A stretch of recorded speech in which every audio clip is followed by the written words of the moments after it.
Welcome to the Microsoft Teams Quick Start Guide presented by Voxtelesys.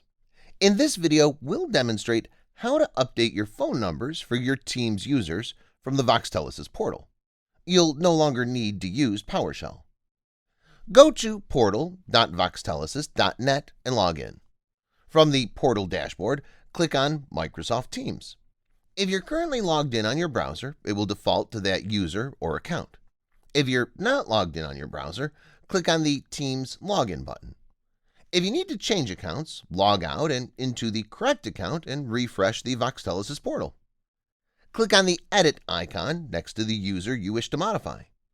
If the Edit icon is grayed out, then that user does not have a phone or resource account license. From here, you can edit the user's phone number.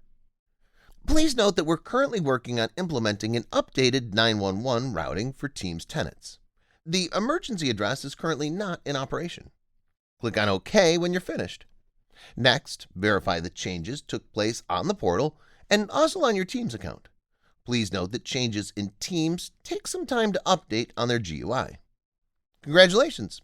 You've successfully updated Teams users in the Voxtelesys portal. Check back for more helpful videos on Teams, as well as other helpful guides.